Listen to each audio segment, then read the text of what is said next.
For the first time in months, there was a lot of ounce of worry or less stress in Lincoln's body.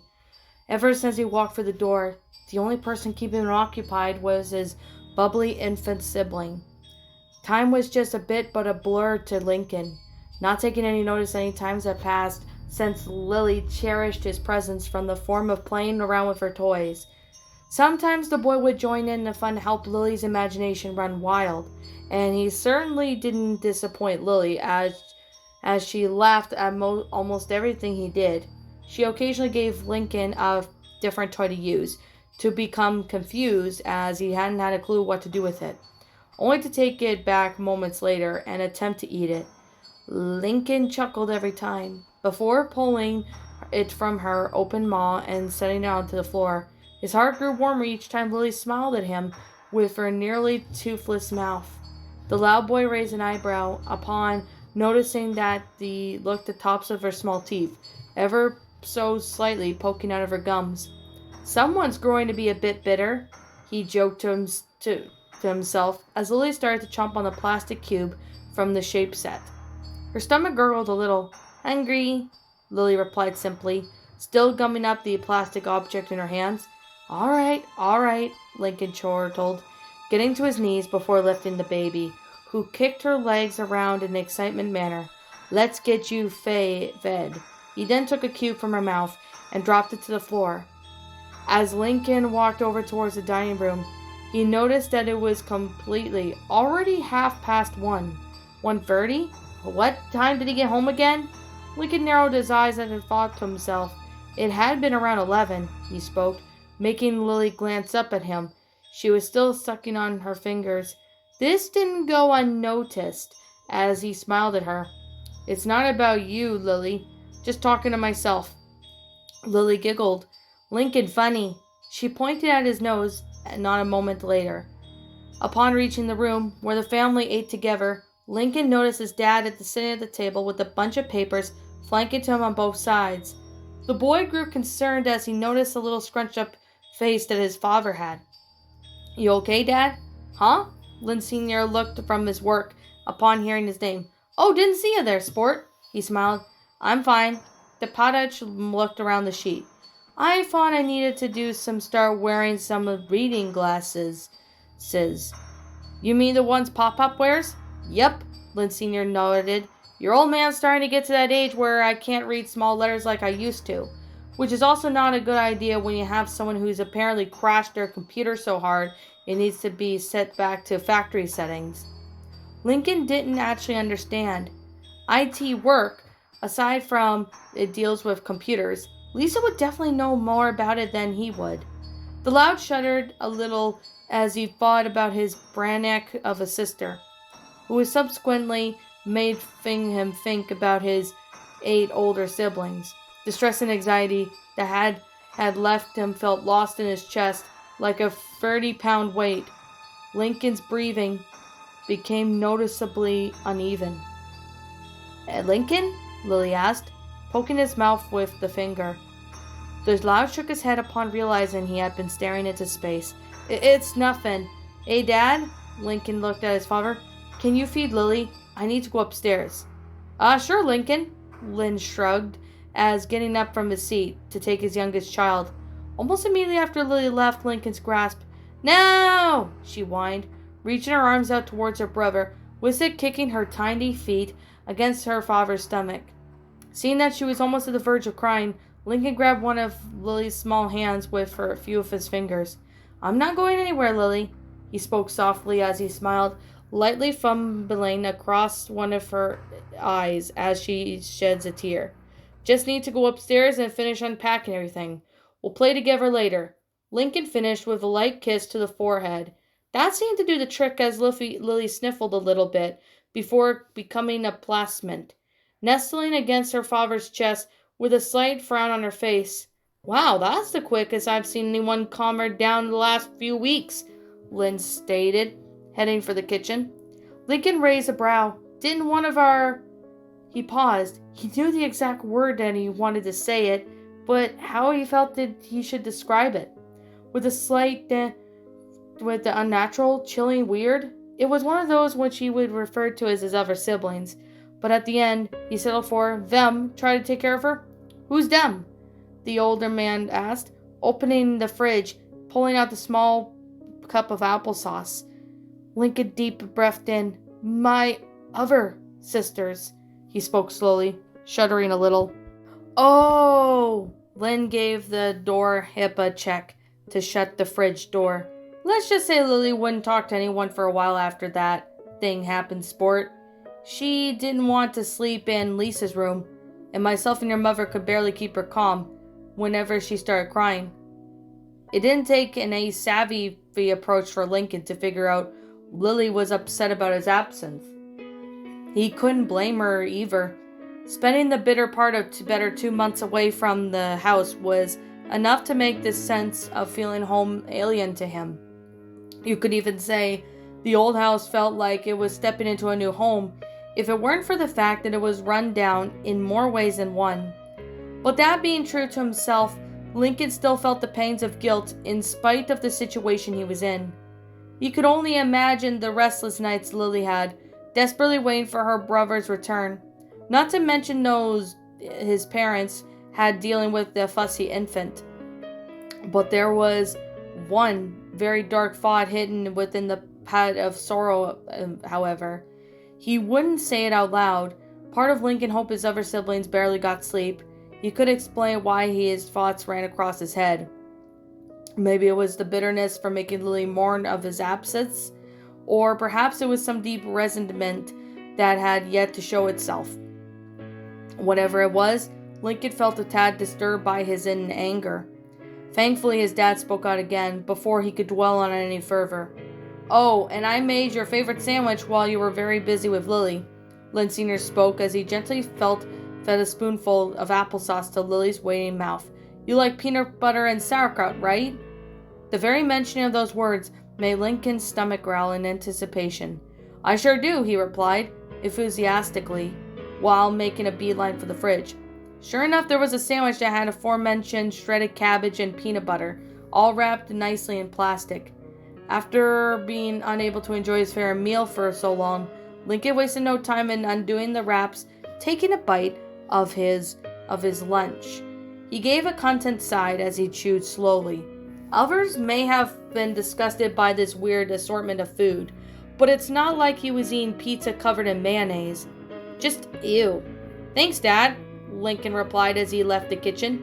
Sure thing, son, Lynn called out after him. As soon as he turned his attention back to Lily, he got a spoonful of applesauce in his eye. Lily giggled as she fiddled with the white spoon in her hand, spraying more of the processed food his ways on that of the tray of their baby chair, with it causing some of it to fall onto the floor. All right, Lily, the loud Partridge rubbed his face clean. Settle down. You're starting to get your daily fill, young lady. Lily responded with a few incoherent words as she sucked on the handle of the spoon. Lincoln continued chewing on his meal as he exited out of the dining room, taking a moment to look upon the main floor of the house. He just remembered. Same old TV, same old couch, same old coffee table, and yet felt as if something were missing. The middle child squinted his eyes and thought. Usually one of his or other younger siblings might have left a toy or whatever lying on the floor, and the yard clean certainly made sense, as parents must have had the girls finally clean their stuff out inside and out. Lincoln stopped chewing and then he turned his head back to the right. His vision locked on the stairs. The base of them was the very spot that most of his siblings did that horrible deed. There wasn't any sign of the prior confrontation. Not one speck of blood could be seen, nor there was a carpet hair that was out of place. In fact, that particular section of the carpet looked a bit lighter than the rest of the floor, if it had not been bleached. This didn't stop Lincoln from visualizing those 5 minutes of hell he endured, and if one were to look closely at each individual step, you would notice there were visible indications from that moment Lincoln and Lynn came crashing down the stairs. Looking up at the entryway onto the second floor, it was easily lit up by the afternoon sun shining through the window, but to Lincoln it felt like he was staring at the entrance to a den filled with venomous snakes. He knew he'd have to pass by his other siblings' rooms in order to get to his, but he still didn't know if they were truly absent for the time being or just hiding from him. That was their strategy, after all, when it came to school. At home, there was obviously a lot less places to hide, bearing the vents, but Lincoln wouldn't dare go near them. And that left the boy wondering how they would be able to employ this similar strategy. As Lincoln dwelled on this fervor, he started to feel that familiar sense of bitterness seem to come up whenever he thought of the girl's plans. That stupid protocol clearly didn't work out the way they wanted it to. His lips became a thin line that was a bit shy from showing teeth. Doubt they'd have anything meaningful if they were going to still play hide and seek. Then again, that didn't had seen nor heard any of the siblings for the past 2 hours. Fervor cementing though through the thought that they had taken Vanzilla somewhere. Given a small huff, Lincoln then took another bite of his sandwich before making his way up to the second floor.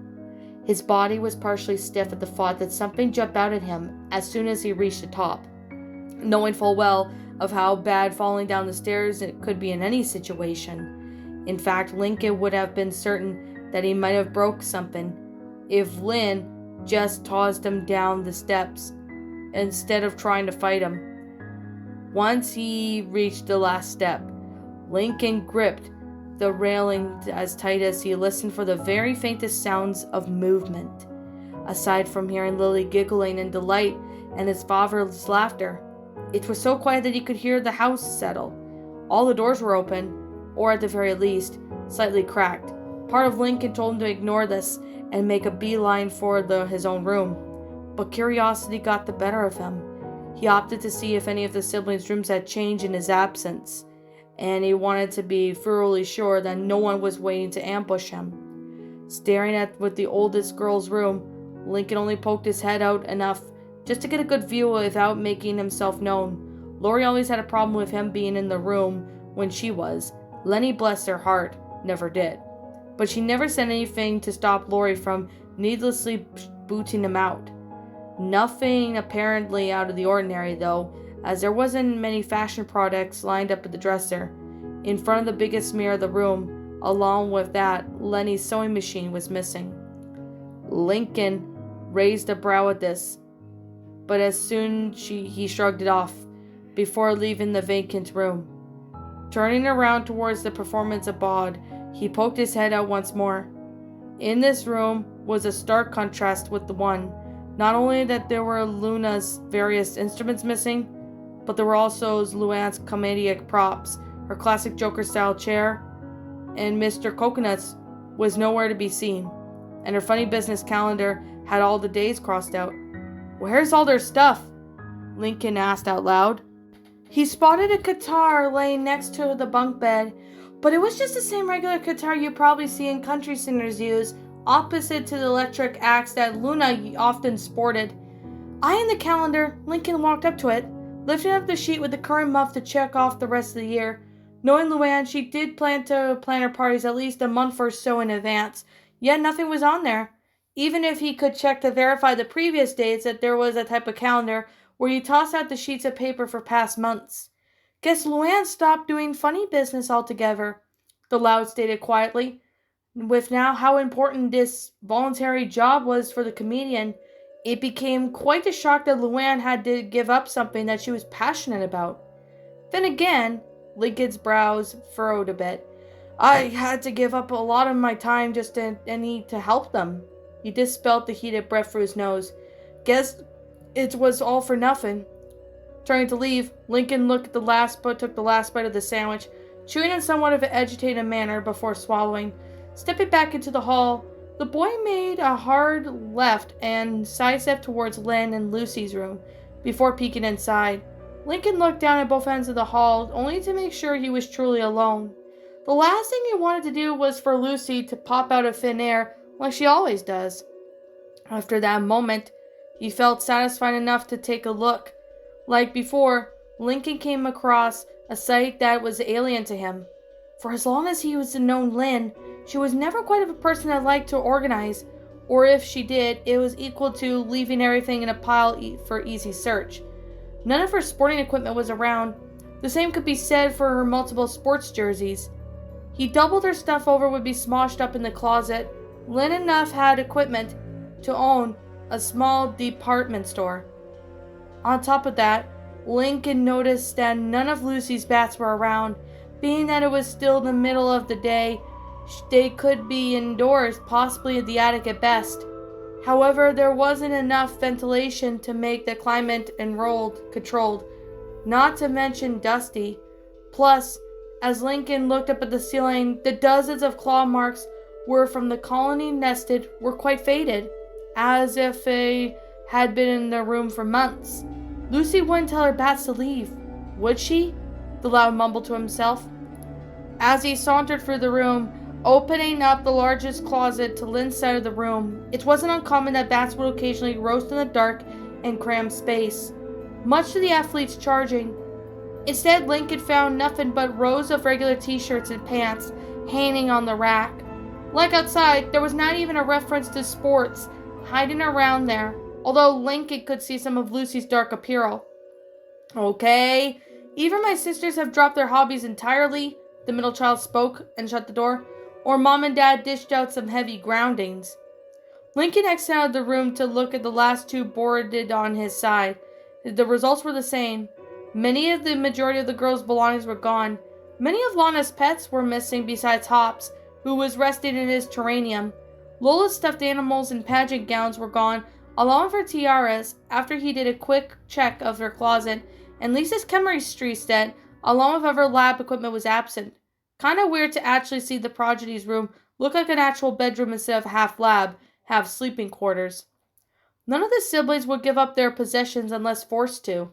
Lincoln could safely say his parents definitely had something to do with it. Guess Mom was right. They couldn't hold back. Entering his room, Lincoln stood in the doorway. As he reminded himself that day he was really back in his own house. His room was exactly the way he left it. Whatever state it had been, it is. Lincoln couldn't recall if he had made his bed and all of his shirts were neatly hung up. Although, upon noticing the way his bed covers were tucked in the sides of the frame, a sense of worry grew within the boy. Sure, he would make his bed presentable, but not to pointed like it was your average hotel bed. The sides of the sheets had been tucked in between the mattress and the spring box. The pillow was fluffed to its maximum circumference, and the covers looked fresh from the wash. With the memory of what possibly was his worst dream ever, when he was at the hospital, Lincoln knelt down towards the floor and looked under his bed. He spotted the chest that contained various costumes which he and his siblings used for their chore day that almost everyone had plans needed to cover for each other. Lincoln pierced his lips a little as he pulled his chest out, the events playing in his head like a miniature flashback. Granted, all of his siblings were embarrassed by one way or another due to being forced to wear whatever outfits they kept on at the time. More suspiciously, Lincoln wished he hadn't been dressed up as Lily. There was more to the story, though. From what Lincoln could remember, it was likely a few times he had embittered due to his siblings' actions, or more suspiciously, he was mad at Lenny for, due to her shortness, telling him that she happened to be covering the rest of her siblings. A part of him wondered that if it would have been better just to oust the girls for skipping out on their chore day, or at the very least, their failure to notify their parents that they already had arrangements that day. Lisa's lecture, Luann's birthday party gig, and Lola's pageants would have definitely had been planned a few weeks in advance. Plus, it was common knowledge for their parents to be less forgetful. Don't get Lincoln wrong. He was prideful in his ability to maintain the solo act for so long, until he had to call for backup. And everyone did admit it, but they should have stopped cosplaying once everyone was home. But the reason why Lincoln had fumed about it was how pointless the entire charade had become, since everyone still had gotten into trouble. He didn't talk to Clyde for 6 whole days due to him, without Lincoln's consent, inviting their entire class to watch ARG, subsequently embarrassing the Loud to no end. Seriously, when the rest of his class remotely talked about ARG as much as they did, he found some of the shows corny even, or even just wagered that could only be arrived for the freefold. Regardless of the reason, Lincoln felt that he couldn't show his face in school for a while, so he asked his mother to let him be homeschooled until it blew over. Fortunately, Rita didn't have any squalls about it. The incident was all but forgotten a week and a half later. As Lincoln opened the chest, he recalled how he pretended Lenny didn't exist for the days following their punishment. The first day had been understandable the most. The second had a few of his siblings wondering how long he would expect to keep up the act. The third day had Lori ordering him to stop being a jerk to Lenny, mostly because she was at her wits' end with the fashionist brawling. But if the circumstances were different, Lincoln probably would have relented, made up with Lenny immediately at the threat of physical punishment. Instead, the middle child refused to do so unless Lenny apologized first for dropping the load on him at the last minute. He also so-called Lori's bluff so she wouldn't actually hurt him, but he would tell Mom and Dad about it. Although Lincoln was right, Lori did swear revenge on him sooner or later. Picking for the chest, Lincoln felt his weight on his heart decrease as he couldn't find anything that looked remotely similar to a bomb. Around the edge of the week, he would assume to be the lengthy discussion as to why Lincoln was so upset at her. Lenny approached him with the cake that she baked herself and had the words, "Please forgive me," written in frosting. Honestly, the cake wasn't terrible, given how it was particular words spelled, but Lincoln did forgive her because at least she tried. The apology was so over the top that it was hard not to forgive her. Lincoln sighed as he closed the chest, pushed it back inside, and looked under his bed again. "Guess even nice people can be pretty mean too sometimes," he muttered to himself, pulling out some various discarded toys or comic collections that had been collecting dust. After hiding nothing else under his bed, the boy even sorted through his dresser in case one of his siblings might have had something with it. A lengthy process, and he felt each piece of clothing. At the event, Lisa might have hidden a small device on it. Coming up short, the loud boy tried to give another sigh of relief before sitting on his bed. If Lincoln were a boat, he'd feel like it was an endless, calm sea that seemed to lead out of nowhere. He finally pushed himself to come back home, caught up with Lily, Charles, and his dad, and he had finally made a corner of privacy in the home come once more. And yet he wasn't so sure of what to do now. Even though his other siblings were away for the time being, Lincoln didn't even know how long they'd stay out of the house, and when they did come back, was he truly ready to face them? Lincoln certainly liked to believe he was, but meow. Lincoln's train of thought derailed as he heard a cat call at his door. Looking to his left, Cliff was staring at him from the doorway before letting himself inside. Lincoln eye-shorted the hare's tail, noticing it was pointed straight up. Smiled a little. "Guess someone's happy to see me." Cliff hopped on the bed, to which Lincoln immediately petted him. The cat licked his hand for a few seconds, purring in the content of his owner matted down fur. Lincoln was more than a dog person, but after he learned the mannerisms of Clyde's cats, he could easily pick up how Cliff was feeling.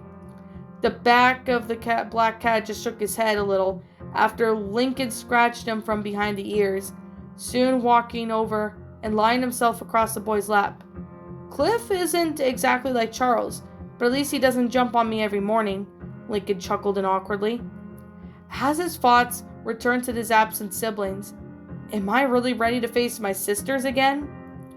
Cliff meowed in confusion, staring out into space. After I came back, because I felt like I need to fix this on my own, without having to rely on my friends all the time." He rested a hand a bit in the middle of Cliff's back. It was nice seeing Lily again after so long, and Charles was definitely happy. But how am I supposed to act like dinner or any other time when we gotta be together? Like when Lori drives everyone to school? Cliff made a meow in response, licking one of his front paws. "Sure, I could just eat in my room and I could walk to school or take the bus, but if it's easier if Lori drives." Lincoln wrapped his fingers around the bedspread. "I'm not exactly afraid of them as much as I used to." His brows furrowed a little, especially after I realized how stupid they were, but the boy idly used his finger to stroke the back of Cliff's neck. "I just don't trust him enough." Cliff gave a half-hearted meow as he rested a paw on the boy's knee. His tail made a slight circular motion, which made Lincoln grow confused. You're saying I should just roll with it? Lincoln squinted his eyes and thought, shaking his head. It's more complicated than that. Cliff meowed again, turning his head a little so Lincoln could scratch an itch just behind his left ear. He then rolled a bit of what he was lying on his side. Then again, I stopped having dreams about my sisters killing me after maybe. Lincoln then trailed off and counted his fingers. A month and my last dream and Lisa actually helping me? Cliff gave a confused meow, glancing up at the boy. Lincoln gave an uneasy laugh.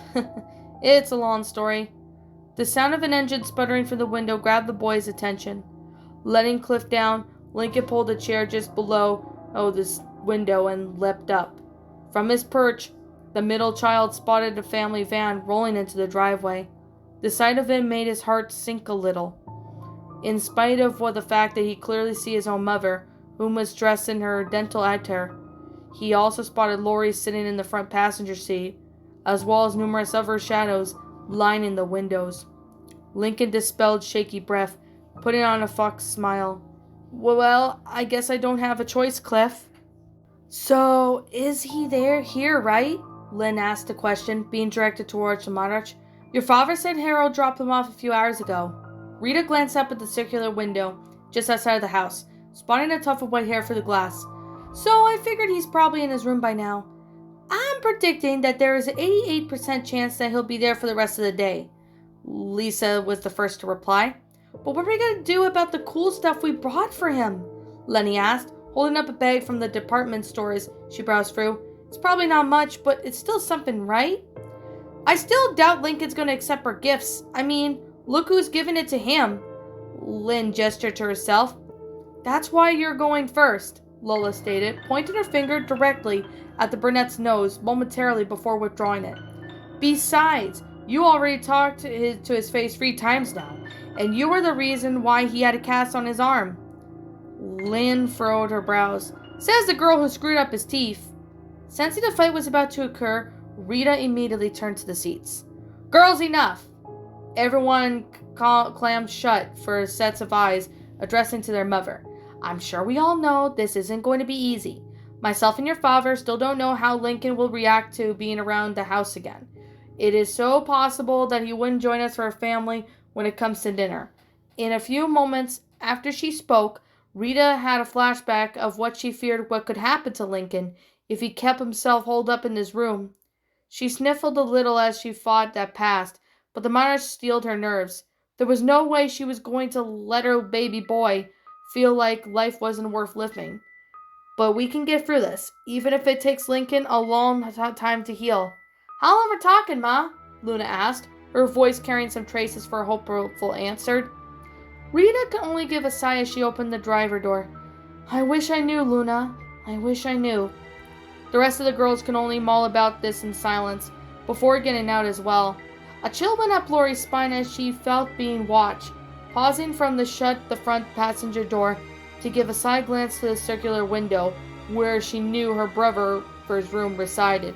From what she could see, the boy was invisible, either because he was no longer there or the reflection of the sun was hampering through her view. Regardless, the teen was certain the next few hours they were going to be tense and awkward. Rita opened the door, giving her the classical, Honey, we're back! Lynn Sr. poked his head out through the kitchen, adorning the classic top chef hat and apron. Hey, gang, how's the shopping go? He asked, Wissett walking up to them. We went about as, Lori started, but cut off by Lenny. It was awesome! The fashionist smile dropped a little. It was hard, but we totes got a bunch of cool stuff for Linky.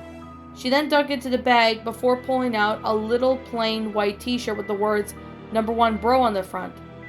The store we got this from had a ton of cool things there. I even had help from 2 employees. Lenny scrunched her face a little. Tough girl, the girl I wanted, it felt like she didn't want to work here, which was kind of like a resigner's but best store in the mall. Anyway, Lori cut in, we picked out a few things we know Lincoln probably likes or does. It may not mean anything to him, but at least we can see that we're just trying to make it up to him. I'm still trying to think of buying his forgiveness, but it's a bit tasteless. Luann folded her arms. There are some crazy things money can't buy. Lola rolled her eyes. That's a load. Everyone knows money is the answer to happiness. Affirmative, Lisa agreed. Lola held a smug grin, being given a point right by the resident genius, only for Lisa to add, for the short term, that is currently pointless if one does not show how to manage. Oh, yeah? Well, I'll prove it, Lola declared, pointing a finger directly at Lisa's forehead. Don't be surprised when Lincoln forgives me first.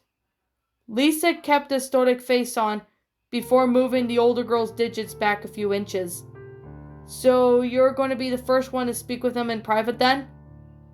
The former pageant star went eyed wide, her fading confidence visible to all to see. Lola's finger went limp as she racked her brain for a quick excuse to save the force.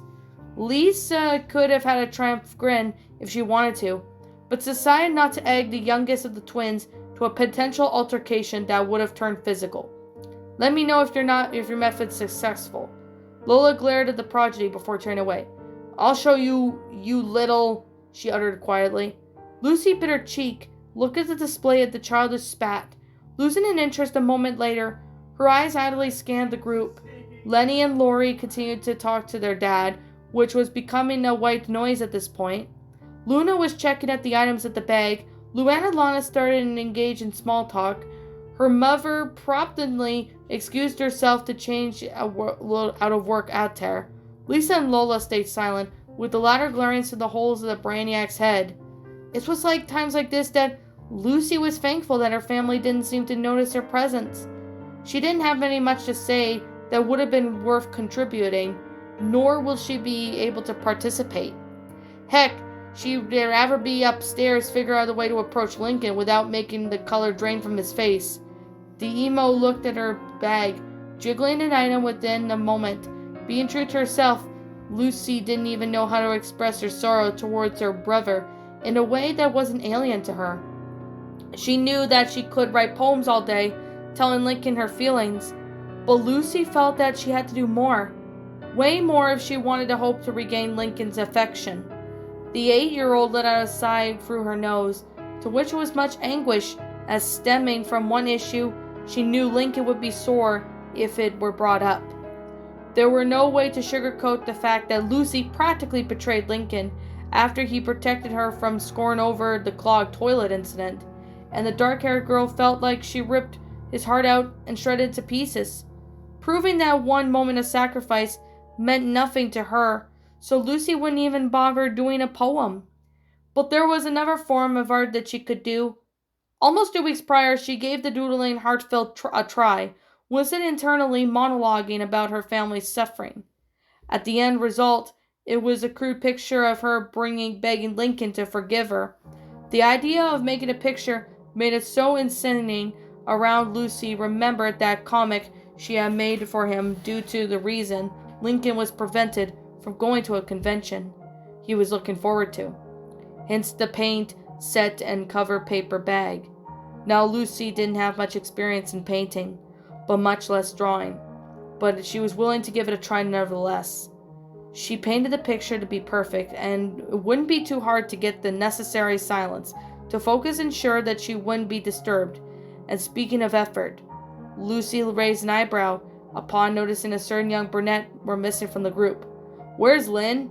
she asked internally, turning away from the family, looking at the living room. The sound of steps creaking drew her attention towards the upper floor. Just as her eyes focused at the very top, the pale girl spotted the back of Lynn's ponytail just went around the corner to the right. Since the room was directly in front of the stairs, it didn't take the genius to know what the former athlete was up to. "I hope you fare well, sister," Lucy muttered quietly. Lynn rounded the corner as quick and quietly as she could, her destination just up ahead. The moments after the sisters seemed preoccupied by their small talk, she backpedaled up the stairs, being careful not to step on areas where known to produce noise. Once she made it up the top, The 13-year-old wheeled down and sped down, walked towards her target. At least she would have if Lily wasn't patting the base of her brother's door. Lynn's determination went fast. Upon realizing that Lincoln would open his door any second now, the feeling pairs of eight eyes watching your progress on something was delicate that made the brunette fear if she screw up and cause Lincoln to shut the door on her. And she would definitely wasn't going to fuck this up this time if she couldn't help it. Lincoln, Lily spoke, hitting the door again with his palm.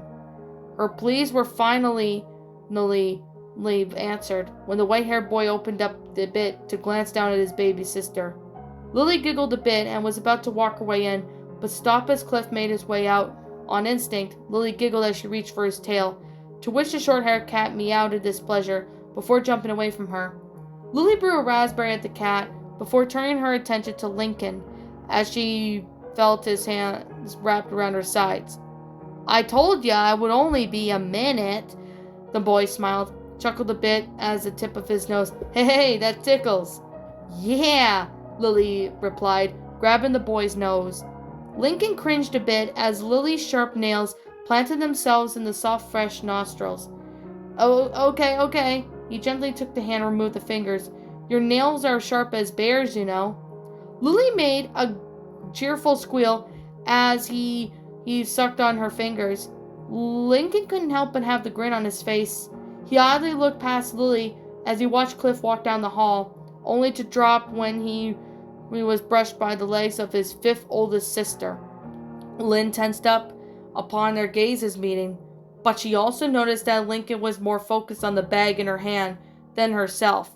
The former athlete was able to catch what her brother was thinking, seeing that he was suddenly backing into his room. Lincoln, wait! The brunette spoke quickly, rusting into the bag, pulling out something that made the boy freeze. Lily kept sucking on her fingers as she went towards her older sister. In Lynn's hand, it were just a few released issues for Ace Savvy, with one or two about muscle fish that Lincoln knew he didn't have yet. Look, I know what you're thinking, but I'm not going to hurt you, okay? Lincoln just didn't say anything. But Lynn just started to grow more confident as he opened the door fully. So you might know what we've already been in your room. Lynn watched as Lincoln shifted a little, but it was for a good reason. We know you were coming home, so we thought it'd be a good time to get your place ready for when you get back. She looked down at the issues in her hand. I saw some of the comics you had, and I know there were some new ones that came out. So, Lincoln still hadn't said anything, which was starting to unnerve Lynn.